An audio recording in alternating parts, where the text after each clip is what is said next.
안녕하세요. 진단이 뭐예요 채널입니다. 오늘은 동반진단과 면역항암제에 대해 말씀드리겠습니다. 궁금하신 분들은 끝까지 시청해주세요. 바로 돌아오겠습니다. 안녕하세요. 저는 대학병원에서 근무하는 병리 전문의 병리쌤입니다. 진단이 뭐예요 채널을 방문해 주셔서 감사합니다. 우선 구독과 알림 설정 부탁드립니다.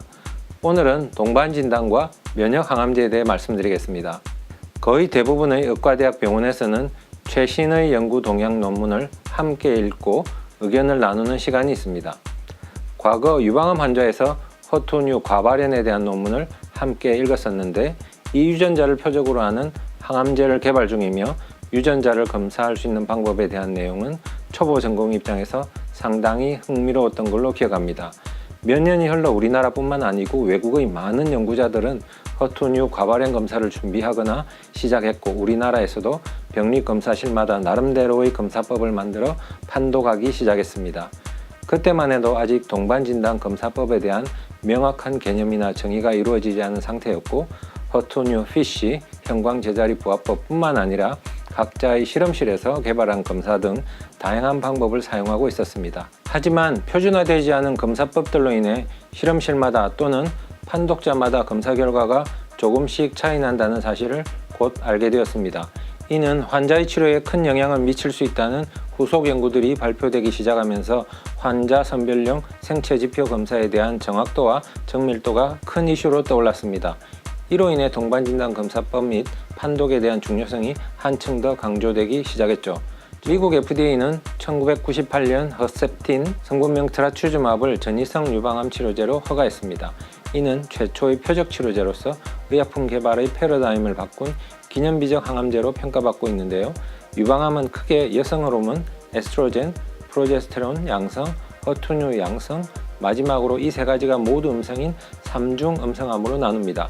이 항암제는 암세포 표면에 있는 허투뉴 단백질에 결합하여 세포의 성장을 방해함으로써 예후가 좋지 않았던 허투뉴 과발현 유방암 환자의 생존 기간과 완치율을 크게 높였습니다. 전체 유방암 환자의 약 20% 정도가 허투뉴 과발현을 나타냅니다.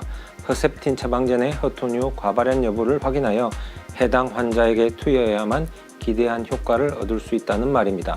따라서 허셉틴의 적응증에는 의약품 투여 전 허투뉴 과발현, 즉 양성 여부를 판별하는 병리진단 검사를 해야 하는 것으로 되어 있습니다.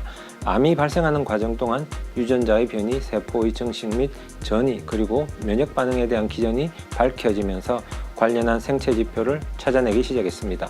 이를 기반으로 하는 표적 항암제 및 면역 항암제 개발이 점차 활발해지고 있습니다.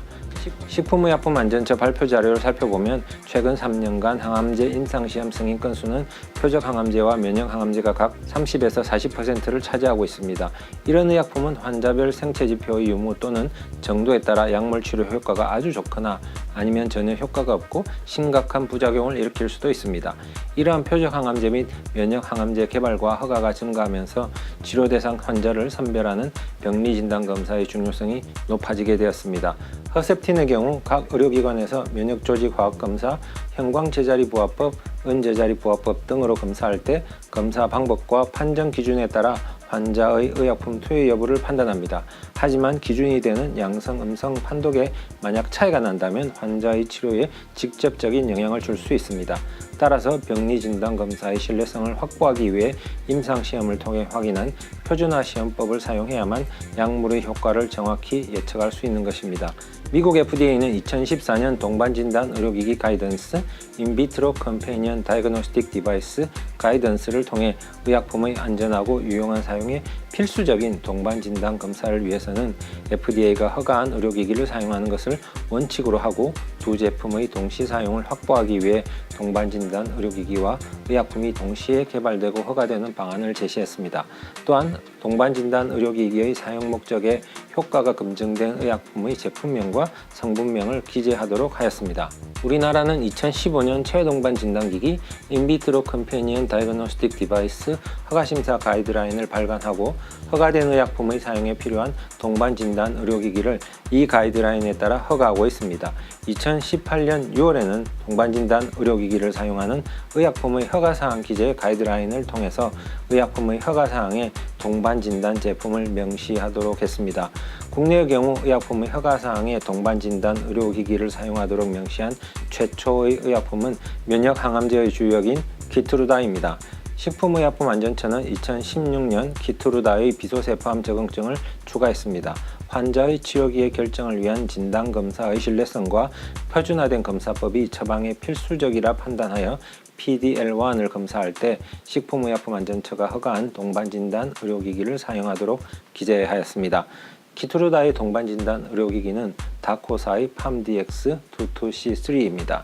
향후 의약품 개발 과정에서 생체 지표에 기반한 병리 진단 검사를 사용하여 환자를 선별하는 경우 의약품과 동반진단 의료기기를 함께 허가하여 동시에 사용할 수 있도록 하고, 개발 단계에서도 이를 고려하여 의약품 및 의료기기 임상시험이 이루어질 수 있도록 식품의약품안전처에서는 권장하고 있습니다. 허가사항 기재는 의약품 허가사항의 효율과 안전성을 위하여 식품의약품안전처에서 허가받은 의료기기를 사용하도록 기재하게 됩니다.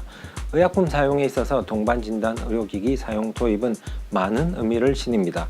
환자는 신뢰성 있는 검사를 제공받아 효과적이면서 부작용이 적은 치료를 받을 수 있게 됩니다. 의료 전문가에게는 정확한 진단에 따라 환자에게 안전하고 유용한 방법으로 치료하는 것이 최선입니다. 동반진단 검사법을 통해 과학적이고 합리적으로 치료를 결정할 수 있게 됩니다.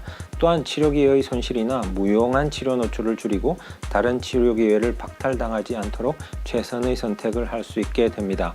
국가의료보험 측면에서도 이러한 선별검사를 통해 적절한 환자가 치료를 받음으로써 비용 효과의 극대화가 이루어질 것으로 기대해 볼 수 있습니다. 동반진단검사법 사용은 의약품 개발자에게도 임상시험의 목적에 맞는 환자를 선별하고 더 나은 효과를 기대할 수 있을 뿐만 아니라 신약 개발의 성공 가능성을 3배 이상 증가시킬 것으로 기대합니다. 최근 유전자 검사 및 관련 동반진단 검사법은 다양한 첨단 기술의 도입으로 빠르게 변화하고 있으므로 향후 기술의 발전을 반영한 새로운 방향의 규제가 도입될 수 있을 것으로 전망해 봅니다. 동반진단 의료기기와 이를 사용하는 의약품은 이미 대규모 임상시험을 통해 안전성과 유효성을 입증한 것입니다. 별도의 신의료기술 평가 없이 임상 현장에서 합리적이고 신속하게 도입할 수 있을 것으로 기대해 봅니다. 이를 통해 제약사는 강력한 개발의 동력을 얻고 의료인은 근거 중심의 과학적인 처방을 할 수 있으며 환자는 적절한 치료를 빠른 시간 내에 받으면서 국가는 합리적인 급여 정책을 이루어낼 수 있을 것입니다. 오늘은 동반진단과 면역항암제에 대해 간단히 말씀드렸습니다. 내용이 재미있었다면 구독과 좋아요 꼭 눌러주시고요.